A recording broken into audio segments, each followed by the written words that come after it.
On va commencer. Bonjour et bienvenue à ce webinaire dont le sujet est réduire la latence entre la proposition commerciale et la décision client.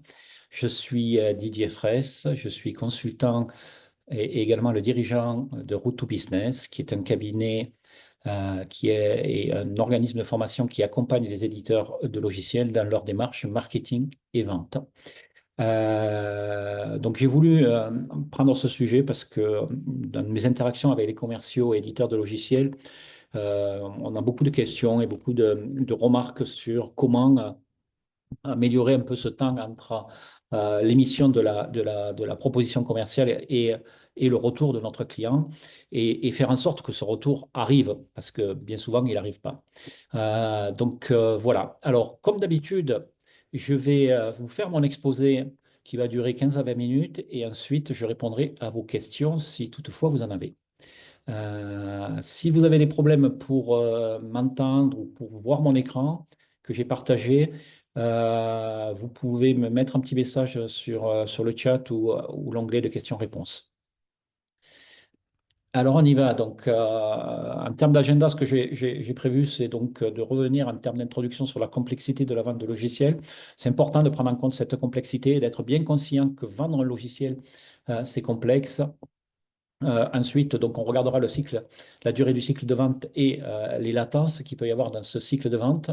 Et puis, on examinera les leviers pour réduire cette latence, notamment donc, sur le processus de vente, sur la phase de découverte, de qualification, sur la partie démonstration et sur la partie proposition commerciale. Et puis, on conclura et je répondrai à vos questions. Donc, tout le monde m'entend bien, pas de problème? Alors c'est parti. Donc la complexité de la vente de logiciels, c'est vraiment à prendre en compte. Il faut en être conscient que c'est complexe. Des fois, je suis confronté à des commerciaux qui ne sont pas conscients de cette complexité et vendre du logiciel, c'est beaucoup plus complexe que de vendre un produit physique ou même de vendre un service. Donc, c'est la complexité du process de vente, mais c'est aussi la difficulté pour un client de prendre une décision d'achat, parce qu'il y a, il y a, il y a, il y a, il y a plusieurs déjà personnes à convaincre généralement pour acheter un logiciel. Et votre sponsor, enfin la personne qui est votre interlocuteur, même si elle est convaincue, il faut qu'elle arrive à convaincre les autres décideurs. Un logiciel engage dans le temps, même si on est sur du format SaaS où on n'a pas forcément d'engagement contractuel dans le temps, mais mine de rien, un client va acheter un logiciel même pour un certain temps et pas pour un mois, 2 mois ou même un an. Donc, ça va l'engager dans le temps. Et puis, un logiciel, c'est intangible, c'est-à-dire c'est comme un service. C'est difficile pour un client de percevoir le résultat qu'il va obtenir avant d'avoir acheté et intégrer ce logiciel dans son contexte, dans ses process à lui.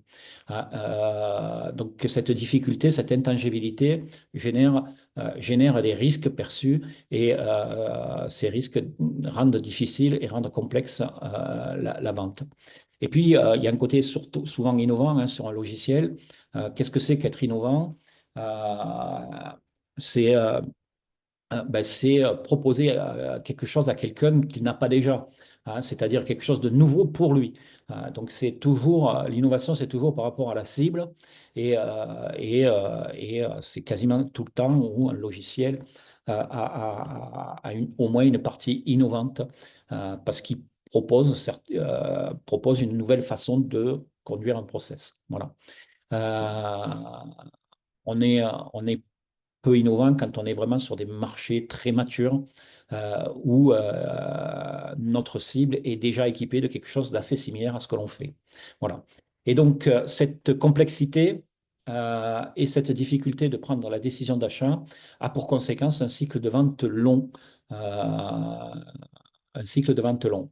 Et, euh, et cette durée du cycle de vente, elle se joue à plusieurs endroits. Elle se joue à plusieurs endroits. Elle se joue souvent entre le lead et l'opportunité commerciale, hein. Alors, qu'est-ce que c'est qu'un lead? Un lead, ben, c'est un contact qui a potentiellement un projet par rapport à ce que l'on fait. Alors qu'une opportunité commerciale, c'est quelqu'un qui a réellement un projet par rapport à ce que l'on fait. Donc, il peut y avoir de la latence entre l'opportunité commerciale et le lead, et puis il y a de la latence souvent entre la proposition et la décision. Et c'est plutôt sur ça que je vais me centrer aujourd'hui. Euh, donc la latence entre la proposition commerciale et la décision, ainsi que la non-réponse du prospect et d'une part au client, hein, parce qu'il peut avoir un processus de décision qui peut être complexe et long. Il peut percevoir des risques, il peut avoir des risques résiduels malgré tout l'effort que vous avez fait dans votre phase de proposition. Et puis, il peut y avoir une attitude, hein, certains clients ne s'estiment pas forcément nécessaire, n'estiment pas forcément nécessaire d'apporter une réponse, qu'elle soit positive ou qu'elle soit négative. Mais c'est aussi dû à la qualité de votre process de vente, à la qualité du process de vente. Et c'est vraiment ce qu'on va voir. C'est ce qu'on va voir dans les slides qui suivent. Donc le process de vente déjà, pour nous, chez R2B, dans le contexte de vente de logiciels, ce sont les phases de découverte qui sont les plus importantes. C'est la découverte qui est le plus importante. Et donc, on considère deux phases de découverte. Une phase de découverte qu'on appelle l'enquête, étape 1, étudier pour comprendre, où là, on va questionner, on va interroger le client, on va avoir une discussion pour comprendre, découvrir et comprendre les problèmes et les enjeux que notre client souhaite régler. Et puis, on va en profiter de cette phase pour montrer notre expertise. Hein, je dis toujours que ce premier contact qu'on a avec un prospect est très important. Il faut arriver à faire comprendre à notre prospect que quoi qu'il arrive ensuite, le temps qu'il va passer avec nous va lui être utile. Et ça, donc, on va lui montrer ça au travers de l'expertise que l'on porte. Et c'est vraiment important pour avoir son écoute et pour qu'il se livre correctement et pleinement par rapport à ses problèmes et aux enjeux de ses problèmes. Donc ça, c'est la première phase de découverte. La deuxième phase de découverte, qui est la phase que j'appelle de qualification, dans laquelle on va aider le prospect à exprimer son besoin et on va qualifier l'opportunité commerciale. Je dis toujours aider le prospect à exprimer son besoin. C'est nécessaire quand on est éditeur de logiciels. Si on laisse le client, sans parler des problèmes, des enjeux, exprimer son besoin tout seul, il y a de fortes chances qu'il arrive à un besoin qui ne corresponde pas à votre proposition de valeur. Et donc, c'est pour ça que, en s'appuyant sur votre expertise et sur vos expériences, il est nécessaire, et à partir des problèmes et des enjeux de l'entreprise, d'aider le client à exprimer son besoin de façon à ce qu'il corresponde le mieux possible à votre proposition de valeur qui émane de la recherche que vous avez faite et des expériences que vous avez vues à votre client et qui correspond aux bonnes pratiques pour exécuter un process. Donc, c'est vraiment important. La phase 1 est vraiment importante pour faire une étape 2 qui soit correcte. Et donc, dans cette étape aussi, on va qualifier l'opportunité commerciale et je vais revenir sur ce sujet. Puis les autres étapes, c'est les étapes de proposition, où là, on va démontrer, pardon pour la faute d'orthographe, on va faire une démonstration, on va proposer, on va rédiger une proposition commerciale et on va l'argumenter, la présenter, cette proposition commerciale.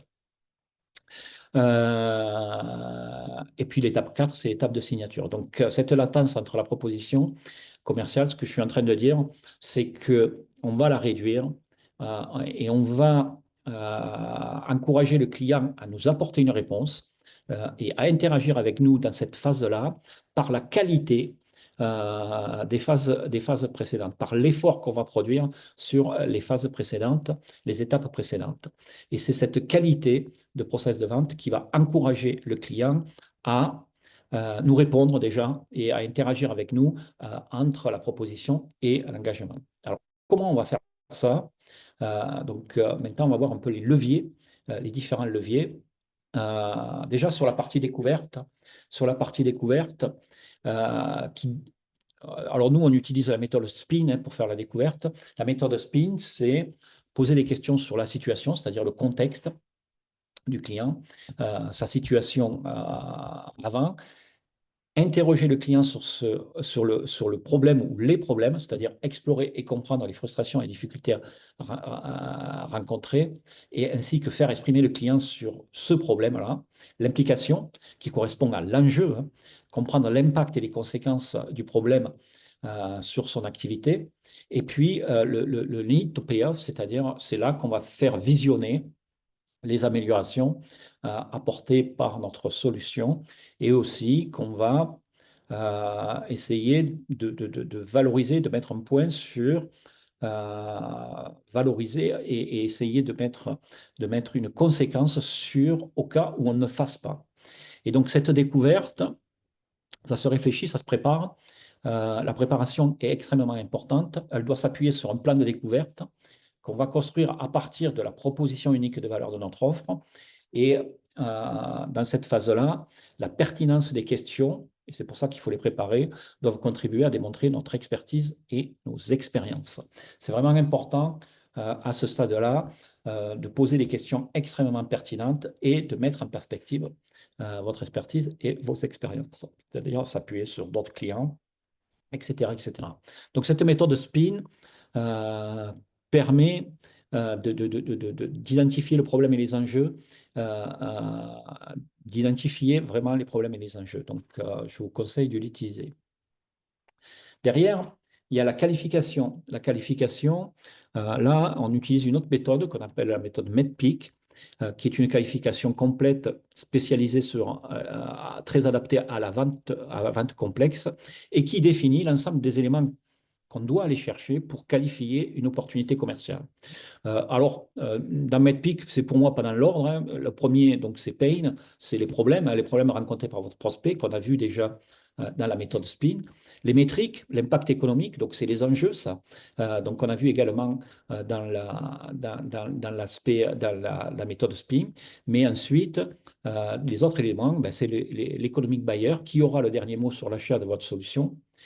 Quels sont les critères de décision? Quel est le process de décision, c'est-à-dire par qui ça doit passer et qui va être impliqué dans la décision et dans quel ordre ils vont l'être.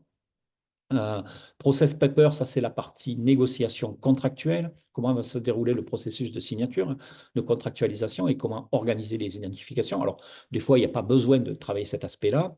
La partie champion, le sponsor, on dit toujours nos sponsors, nos deals, hein. C'est-à-dire quand il n'y a pas quelqu'un dans l'entreprise qui est convaincu par votre offre, ben, à ce moment-là, il n'y aura pas de deal, hein. Et puis la concurrence par rapport à votre entreprise, en externe ou en interne, hein, ça peut être en interne, quelle est leur présence et relation avec le client.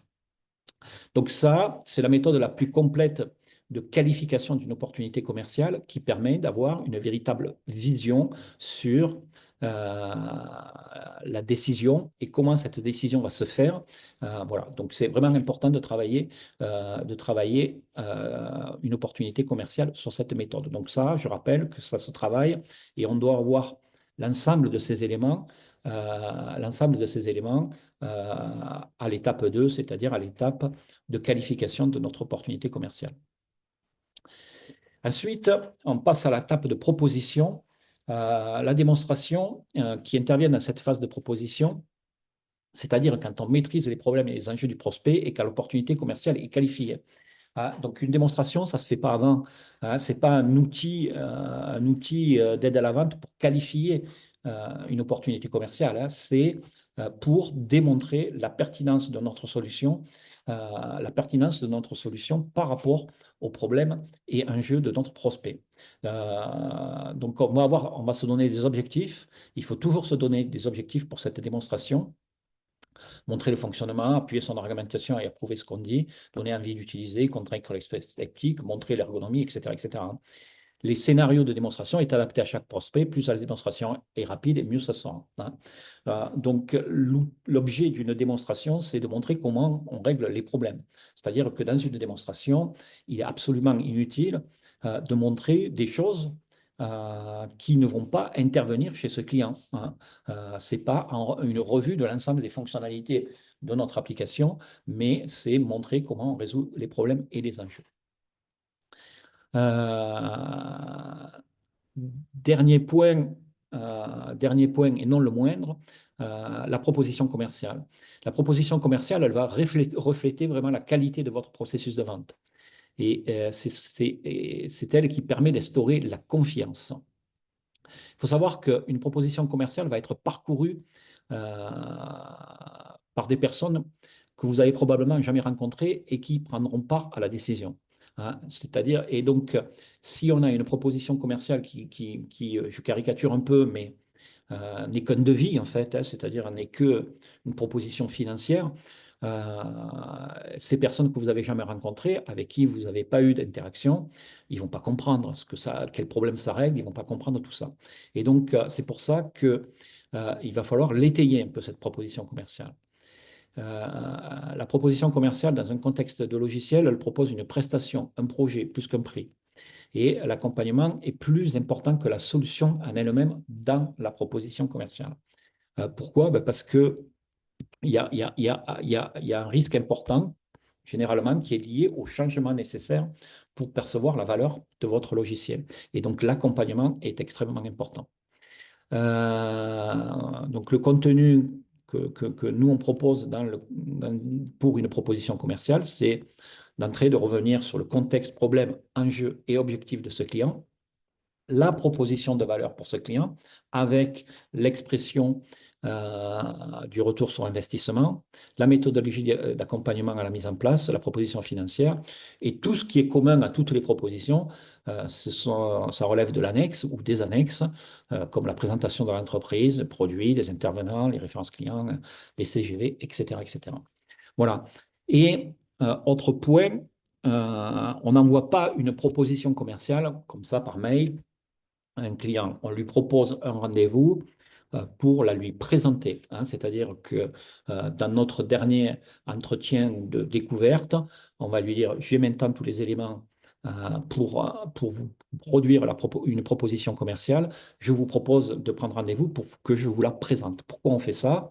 Ben pour s'assurer déjà qu'il la comprenne bien, parce qu'on va lui présenter, et pour obtenir un retour de sa part, qui est pas forcément un retour oral, mais qui peut être sur du non-verbal. On va essayer de comprendre la perception qu'il a par rapport à cette proposition commerciale, et on va finaliser notre qualification, c'est-à-dire on va profiter pour lui demander maintenant comment ça va se passer, qu'est-ce qui va se passer. J'ai fait la proposition commerciale, j'ai travaillé, voilà. Maintenant, qu'est-ce qui va se passer chez vous? Quand on est à ce stade-là de notre process de vente, ben, la pression vient sur le client parce que maintenant, on a travaillé, on a fait tous les éléments, on a fait tout le process de vente et c'est à lui de travailler de son côté pour arriver à signer cette proposition commerciale. Voilà.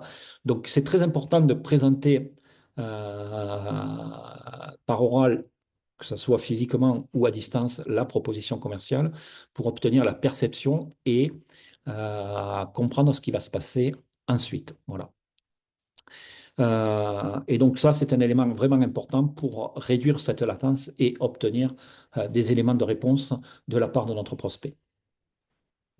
Voilà, donc j'ai fini un peu mon exposé avec ces 4 points qui vont tenter de réduire cette latence entre la proposition commerciale et la décision client.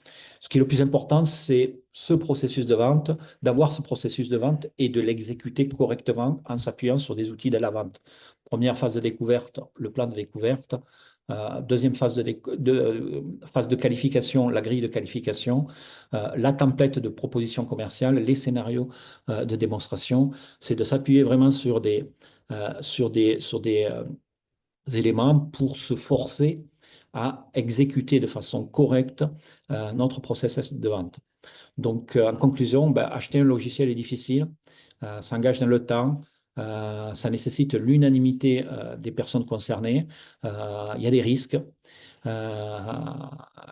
Donc ça, c'est ce que je viens de dire, la vente B2B est un process qui doit être conduit avec rigueur pour se donner plus de chances de convertir. Et la qualité de votre processus de vente influence l'attitude de prospect vis-à-vis de votre proposition. Voilà, ça c'est vraiment important. la qualité de votre processus de vente dans sa globalité va influencer l'attitude du prospect, c'est-à-dire il va falloir faire en sorte que par la qualité de notre processus de vente, le prospect se sente redevable vis-à-vis de vous pour apporter une réponse et pour revenir vers vous s'il a des questions complémentaires. Voilà. J'en ai fini, donc voilà, j'ai fait rapide pour tenir 20 minutes. Donc maintenant, je suis prêt à prendre vos questions si toutefois vous en avez. Vous pouvez utiliser donc l'onglet de questions-réponses. Vous pouvez aussi lever la main, comme ça je vous laisserai, je vous donnerai la parole. Je vous autoriserai donc à parler si vous voulez exprimer votre question par oral. Pendant que vous réfléchissez à vos questions, je vous fais un peu de, je vous fais un peu de promotion sur Auto-Business. Donc, on a une formation qui s'appelle Maîtriser processus de vente long, des processus de vente longs pour les éditeurs de logiciels, qui est pile sur ces sujets-là. C'est une formation de 3 jours qui se délivre en mode inter-entreprise ou intra quand on veut, dans une entreprise, former l'équipe commerciale. C'est une formation qui est une action collective de l'OPCO Atlas et qui, dans ce cadre-là, est financée à 100%. Voilà. Et les dernières sessions inter-entreprises pour 2025 que l'on a programmées, il y en a une à Paris, 1, 2 et 16 décembre, et puis il y en a une autre purement à distance qui est de 9 et 16 décembre. Sachant que celle à Paris, la troisième journée, se fait également à distance. La première et la deuxième journée, c'est en présentiel. Ça se passe à Nation, sur Paris, et la dernière journée se fait à distance. Et nous proposons également des accompagnements individuels sous forme de coaching, en forme de séances de coaching qui peuvent être de 2 ou 3 heures, en partant et en définissant au départ des objectifs extrêmement précis qu'on peut faire pour les commerciaux ou les responsables ou directeurs commerciaux. Et on a fait une page sur notre site internet pour ça. Donc n'hésitez pas à venir vers moi si ces 2 offres peuvent vous intéresser. Alors, est-ce qu'on a des questions? J'ai pas de questions. J'ai pas de questions. C'est c'est, euh, c'est tout à fait clair ce que je vous ai raconté.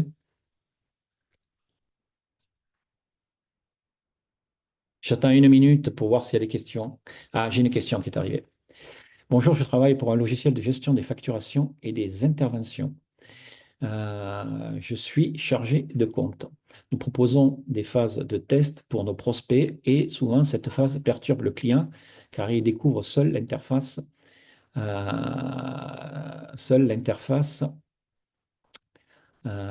une démonstration a été effectuée et le prospect finit en échec car nous n'avons aucun retour. Pensez-vous que c'est une bonne stratégie? Non, je ne pense pas que ce soit une bonne stratégie hein, parce que vous êtes sur un logiciel de gestion des facturations et des interventions. Il y a une certaine complexité dans la prise en main d'un tel logiciel hein, et un client, si vous proposez cette phase de test ou d'essai gratuit, hein, parce que je pense que c'est un essai gratuit que vous proposez, comme le client ne paye rien, il va dépenser peu de temps pour comprendre la valeur que ça va lui apporter, votre truc. Et donc, il va abandonner. Donc, si vous faites une période d'essai gratuite, il est nécessaire d'accompagner le client pour arriver à ce qu'il perçoive vraiment la valeur de votre truc. Donc, on peut faire une période d'essai gratuite parce que les gens veulent découvrir, veulent acheter, mais il faut absolument accompagner le client dans la perception. Et ce n'est pas simplement une démonstration qui est suffisante. Il faut prendre en compte qui il est, qu'est-ce qu'il veut régler comme problème, etc., etc. C'est-à-dire avoir une démarche commerciale globale. Voilà, donc on a cette période d'essai gratuite. Les gens créent un compte pour prendre cette... Mais ça ne nous dispense pas d'avoir un process de vente et d'aller plus loin même que le process de vente, de s'assurer que en utilisant l'application, ils perçoivent vraiment la valeur dans son contexte. Voilà. C'est vraiment important. Merci Bertrand. Très clair, il reste à faire l'application maintenant, pas de questions. Adriana, quelle est la durée moyenne d'un cycle de vente pour les éditeurs de logiciels? Notre taux de conversion est de 50. Est-ce en cohérence avec la pratique du marché? Merci Adriana pour cette question très précise. La durée du vente moyenne, alors la durée du vente moyenne, c'est difficile de répondre à cette question parce que ça dépend de la largeur de la proposition de valeur et de la complexité, de la largeur de la proposition de valeur de votre logiciel. Mais, mais sur des logiciels qui commencent un peu à être complexes, c'est rare d'être en dessous de 3 mois, quoi. Et puis ça peut aller jusqu'à 12, voire plus, 12 mois, voire plus en termes de durée de cycle de vente. Est-ce que le taux de conversion de 50% est en cohérence avec les pratiques du marché? Oui, oui, c'est totalement en cohérence. Après, ça dépend de votre marché, de la concurrence qu'il y a, du niveau de maturité de votre marché. Mais généralement, ce que l'on dit, c'est que notre expérience, c'est que le taux de conversion est situé entre 30 et 50% pour les éditeurs de logiciels.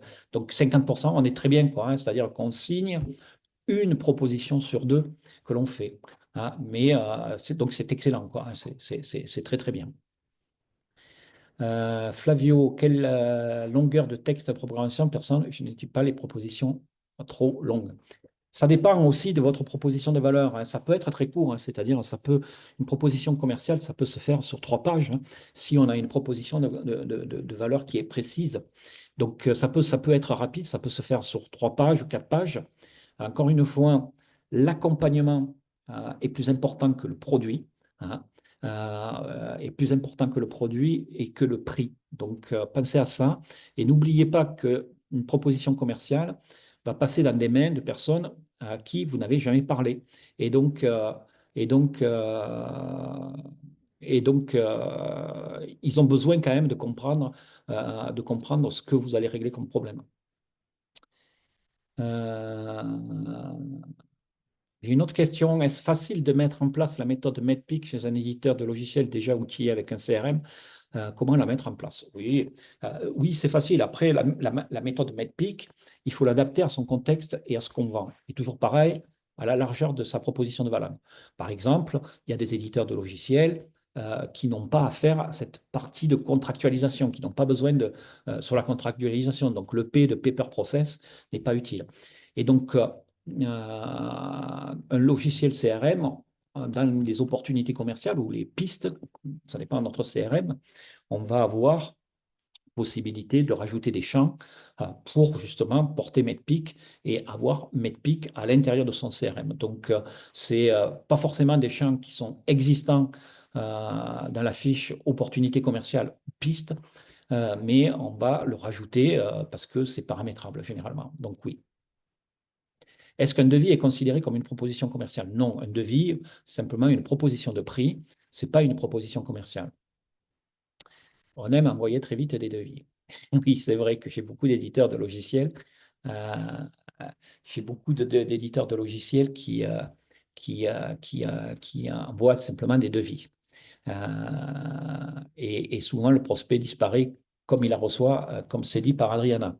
Donc, c'est vrai. Et donc, pour moi, un devis, dans la plupart des logiciels, sauf si il n'y a pas besoin du tout d'accompagnement. On est sur un logiciel très simple, très très simple, il n'y a pas besoin d'accompagnement, mais en B2B, c'est très rare, sauf des logiciels tels que Slack ou des choses comme ça, mais c'est très très rare. Mais des logiciels métiers, c'est jamais. Donc, il y a toujours besoin d'accompagnement et donc un devis n'est pas suffisant. Et il faut reprendre donc contexte, problème, objectif du client en tête de la proposition commerciale. Quelle est la durée recommandée d'une démo? Là aussi, ça dépend de la largeur de votre proposition de valeur, hein, c'est-à-dire la complexité de votre logiciel, mais globalement, plus une démonstration sera courte, mieux ce sera. Hein, parce que la démonstration, c'est un peu le bâton pour se faire battre de temps en temps. C'est-à-dire que on se donne un objectif en tête de démo, c'est par exemple montrer qu'on règle les problèmes. Euh, ben, on va essayer de remplir cet objectif dans le temps le plus court possible, quoi, et dans le temps le plus court possible. Donc, une bonne démonstration, la durée d'une démonstration, moi je dis sur une proposition de valeur tel que nous l'indiquait Sarah au début sur un logiciel, par exemple, de facturation et de gestion des interventions, 30 minutes, ça devrait être largement suffisant.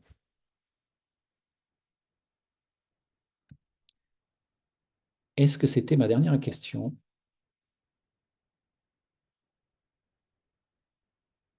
Je pense. Bien, écoutez, on va mettre fin au webinaire. Je vous remercie de votre participation. On vous fera parvenir les slides que je vous ai passés ainsi que le replay de ce webinaire dans un mail, soit cet après-midi, soit demain matin au plus tard. Merci Flavio. Ah, j'ai une autre question qui arrive, donc je vais y répondre. Nous envoyons des devis et dans notre discours commercial, nous présentons l'entreprise, les différentes licences et les parties prenantes de notre entreprise pour l'installation. Il faut créer également des documents avec tous ces éléments lors de l'envoi de la proposition. Actuellement, nous envoyons juste un devis. Voilà. Donc, je le disais tout à l'heure sur la question d'Adriana, le devis, ce n'est pas suffisant hein, sur un logiciel tel que vous le faites. Nous envoyons des devis, nous présentons l'entreprise et voilà, le discours, ça concerne la personne avec qui vous avez en face. Mais s'il y a d'autres interlocuteurs s'il y a d'autres personnes qui vont participer à la décision, ils n'ont pas eu ce discours. Hein. Les différentes licences et les parties prenantes de notre entreprise pour l'installation. Faut-il également créer des documents? Oui, et puis il faut reprendre le contexte du client. Hein. Il faut rajouter le contexte du client, les problèmes qu'il va résoudre et ses objectifs. Voilà. Donc, ouais, dans votre contexte, pour moi, un devis n'est absolument pas suffisant.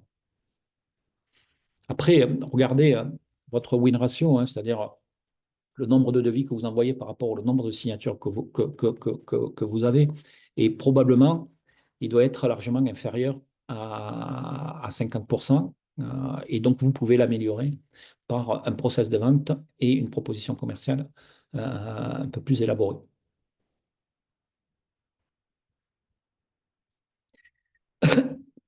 Quels sont vos conseils pour maintenir le prospect engagé tout au long du cycle de vente jusqu'au closing? Bah là, il y a plein de leviers hein, aujourd'hui, notamment en s'appuyant sur les contenus marketing. On peut maintenir le prospect engagé en s'appuyant sur des contenus marketing. À un moment donné, dans le cycle de vente, si on estime qu'il y a un peu trop de latence entre deux étapes, on peut lui faire parvenir un contenu, un cas client pour lui montrer, essayer de le relancer comme ça, etc., etc. Donc, notamment avec des contenus marketing, on peut maintenir le client engagé. On peut aussi essayer d'avoir des interactions avec lui, que ce soit par écrit ou par oral, essayer de comprendre un peu pourquoi ça avance pas, etc., etc., quoi. Est-ce qu'un CSM aide à optimiser le cycle de vente? Alors, le CSM, il intervient sur le parc client uniquement. Hein. Il n'intervient pas sur la conquête des nouveaux clients. Hein. Le CSM, c'est quelqu'un qui prend à partir de la première signature du client et qui vise et qui a pour objectif d'obtenir sa satisfaction. Et qu'est-ce que c'est sa satisfaction? C'est faire en sorte que justement les objectifs pour lesquels il a acheté, il atteigne les objectifs pour lesquels il a acheté votre application. Donc ça, c'est vraiment la fonction CSM.